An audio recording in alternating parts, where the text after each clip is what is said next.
Hello guys, welcome to my new blog. তোমরা সবাই কেমন আছো? আমি খুব ভালো আছি। সকাল সকাল ঘুম থেকে উঠেই শুরু হয়ে গেল আমার আজকের ডেলি ব্লগ।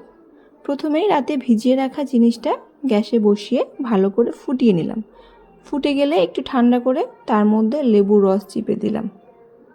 এরপর আর বসে থাকার সময় কোথায়, মেয়ের স্কুল ছিল, তাই তাড়াতাড়ি মেয়ের টিফিনটা বানিয়ে রেডি করে দিলাম। মেয়েকে টিফিন দিয়ে খাইয়ে দাইয়ে স্কুলের জন্য তৈরি করে পাঠিয়ে দিলাম। মেয়েকে স্কুলে পাঠিয়ে আমিও আমার যে ম্যাজিক ড্রিঙ্কটা করে রেখেছিলাম সেটা খেলাম। ম্যাজিক ড্রিঙ্কটা খাওয়ার আধা ঘন্টা পর আমার ব্রেকফাস্টটাও করে নিলাম। তারপর তাড়াতাড়ি করে রান্নাবান্নার কাজ শুরু করলাম। আমার বাড়ির রান্নাটাও সেরে নিলাম, কারণ এরপর আবার ছেলেকে নিয়ে ব্যস্ত হয়ে পড়তে হবে।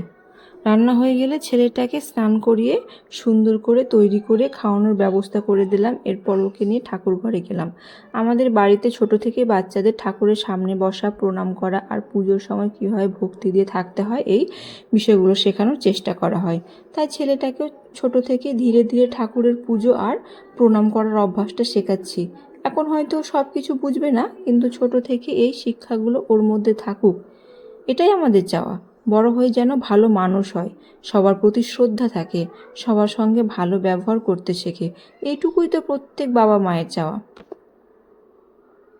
তারপর ছেলেটাকে খাইয়ে দাইয়ে ঘুম পাড়িয়ে দিলাম। আর ওকে ঘুম পাড়াতে গিয়ে কখন যে আমারও চোখ লেগে গিয়েছিল বুঝতেই পারিনি। হঠাৎ ঘুম ভেঙে দেখি বাইরে ঝমঝম করে বৃষ্টি হচ্ছে।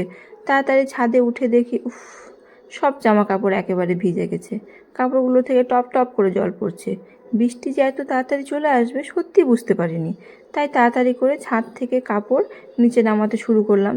কিছুটা নামিয়েছি, বাকিগুলো এতটাই ভিজে গেছিলো যে আর নিলাম না, ছাদের মধ্যে থেকে গেল। কাপড় তুলতে তুলতে আমিও একটু বৃষ্টিতে ভিজে গেলাম। সত্যি বলতে বৃষ্টিতে ভিজতে আমার খুব ভালো লাগে। ছোটোবেলা থেকে বৃষ্টির একটা আলাদা আনন্দ আছে, তাই কাপড় তুলতে তুলতে একটু দাঁড়িয়ে বৃষ্টিটাও উপভোগ করলাম আর আপনাদের জন্য কয়েকটা মুহূর্ত ভিডিও করে নিলাম। তবে এখন আর বেশি ভেজা যাবে না, কারণ বৃষ্টিতে ভিজে শরীর খারাপ হয়ে গেলে আবার বাড়ির এত কাজ সামলানো মুশকিল। তাই সব কাপড় নিয়ে তাড়াতাড়ি নিচে চলে এলাম। নিচে এসে কাপড়গুলো যেগুলো একটু একটু ভিজে গেছিলো সেগুলো মেলে দিলাম। সারাদিন সকাল থেকে এত কাজের পর সত্যি একটু শরীরটা ক্লান্ত হয়ে গিয়েছিল। তারপর আবার কিছুক্ষণ শুয়ে পড়লাম। বিকেলের দিকে উঠে দেখি বৃষ্টি একেবারে থেমে গেছে, আর বাইরে তাকিয়ে দেখি আবার সুন্দর রোদও উঠে গেছে। বৃষ্টি থেমে যাওয়ার পর চারপাশের পরিবেশটাও যেন একেবারে বদলে গেল। গাছের পাতাগুলো ধুয়ে একদম ঝকঝকে হয়ে গেছে। রাস্তায় এখনও জলের ছাপ আর বাতাসটাও বেশ ঠান্ডা লাগছিল। তাই ভাবলাম সারাদিন বাড়িতে থেকে কাজ করলাম, এবার একটু বাইরে বেরিয়ে আসা যাক। ছেলেটাকে নিয়ে কাছের পার্কে একটু ঘুরতে চলে গেলাম। পার্কে পৌঁছেই ছেলেটা নিজের মতো করে খেলতে শুরু করে দিল। বাচ্চাদের আসলে খুব বেশি কিছু লাগে না, একটু খোলা জায়গা, একটু খেলাধুলা আর একটু সময় পেলেই ওরা কতটা খুশি হয়ে যায়। ওকে খেলতে দেখে আমারও খুব ভালো লাগছিল।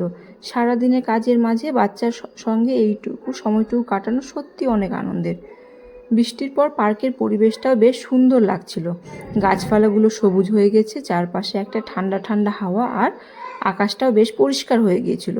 আমি ভাবছিলাম প্রতিদিনের জীবনে আমরা এত কাজের মধ্যে থাকি যে নিজের জন্য বা বাচ্চাদের সঙ্গে একটু সময় কাটানোর জন্য সময় হয়ে ওঠে না। অথচ এই ছোট ছোট মুহূর্তগুলো পরে আমাদের কাছে সবচেয়ে সুন্দর স্মৃতি হয়ে থাকে।